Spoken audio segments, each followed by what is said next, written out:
Hello and welcome to my channel. Here I review new movies and television shows and try to release a new review every day from Monday to Friday. Today's movie is aptly named You People. It was directed by Kenya Barris and written by Jonah Hill and Kenya Barris. It's a romantic comedy about an interracial couple getting married and the difficulties they go through with their parents. It begins with Ezra, played by Jonah Hill, an accountant. The film isn't very clear about what he does, but someone mentions that he works in finance. He's also friends with this woman named Mo, and they do a podcast together about hip-hop culture. They talk about shoes, music, and other topics of that nature. Ezra is passionate about his interests and can be witty at times, but mostly freezes up and makes everything awkward.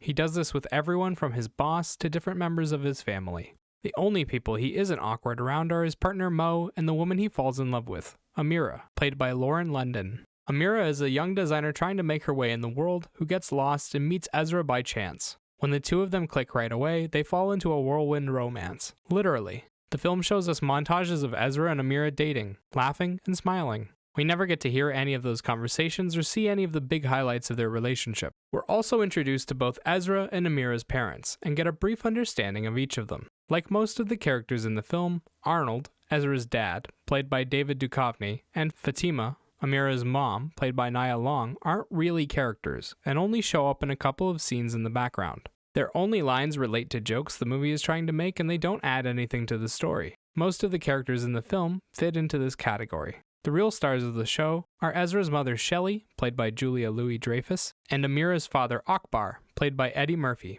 Ironically, both of them are playing characters that are just older versions of Elaine from Seinfeld. The type of person to say something incredibly offensive out loud without thinking and not realize how insensitive and crass they sound. Shelley is a bit more well-meaning, but manages to go much farther than Akbar in how tone-deaf she can be. Akbar, on the other hand, shows outright contempt for Ezra, but at least manages to hide his hatred behind constantly testing and questioning Ezra's character. Both of them are obnoxious people, and most of the film is Dreyfus showing off just how cringe-inducing she can be, while London tries not to be offended, and Murphy constantly grills Hill while he squirms. The film spends little time with Ezra and Amira alone, and doesn't really show us why they like each other. There's a vague idea that they like some of the same music, and maybe they both like slippers. But outside of that, the film doesn't tell us what they have in common, or show us how they work well together. It spends the majority of the time with the two of them, reacting to their horrific families and introducing concepts and ideas it does nothing with. The scenes with their families are jam-packed with racial humor, but a lot of it runs along the exact same line.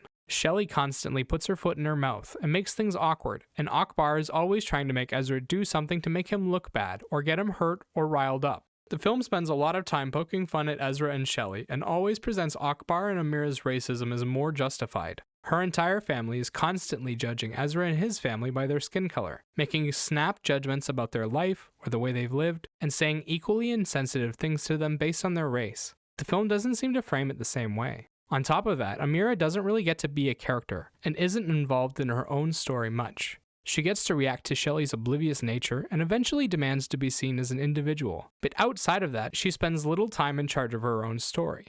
Ezra carries the majority of their conversations, and we don't learn much about her or her life. Instead, we spend more time learning about her father's past and personality than hers. In the end, it isn't even her or Ezra's efforts that resolve anything. It's Shelley and Akbar's. In terms of quality, the film is well produced, with gorgeous colorful sets, vibrant luxurious clothes, and a clean quality to the visuals. Nothing outrageous happens and there aren't any complex shots, but everything is generally well done. Sound-wise, there are a few catchy original hip-hop songs in here that play over different montages, and an assorted selection of background music to amp up the emotions in any given scene. They're used effectively and never overpower the dialogue. Overall, I found the movie to be like a record, playing the same horrid tune over and over.